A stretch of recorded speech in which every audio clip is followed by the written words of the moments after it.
Cool.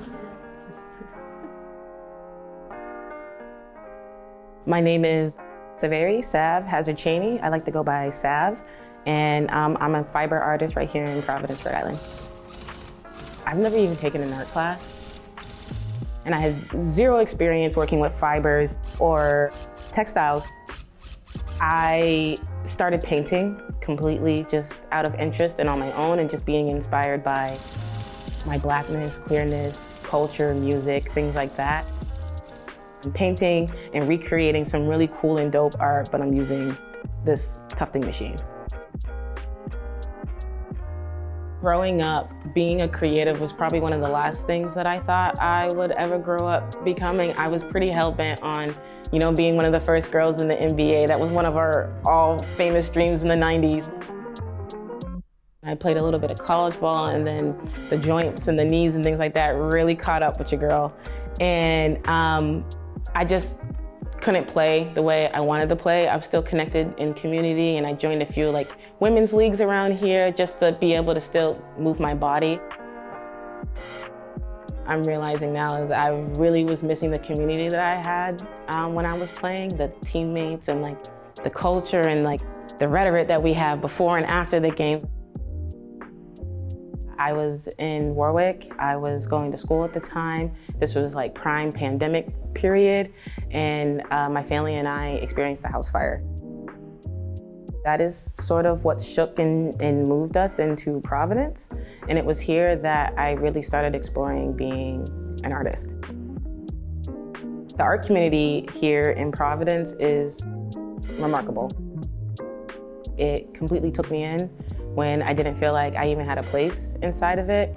And then it completely just hovered around me and helped me grow in this. It really felt like my call and my mission to explore and figure out what it meant to build that community. You're ready for your color? Yep, absolutely. I didn't have any idea that I would be teaching when I first stepped out into community and started sharing my rugs.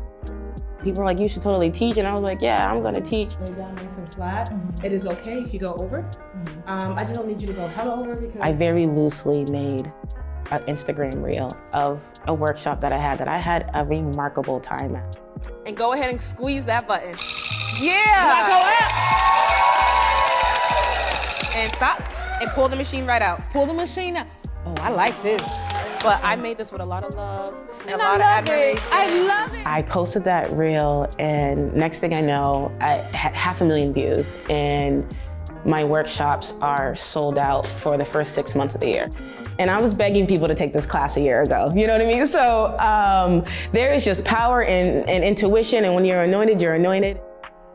Just the idea of tufting in more of these spaces just keeps expanding. And then, of course, the idea of what it means to make a rug also just continues to expand and grow. And as the community grows, more cooler artists come out with even bigger and better ideas, and I feel like I got to have a piece of that. I still like to consider myself a basketball girlie. I'm learning that too, being an adult and then having coming into this beautiful relationship and having children come up right beside me. I hope that I'm showing them what it means to just follow something they really love to do. Your rug is really sweaty. There's so much about my childhood that I just miss or wish I got to spend more time in. And so I think this is also homage to little Sav and just making sure that she's good and she feels good and she's being taken care of now, because that's also a really important piece of this.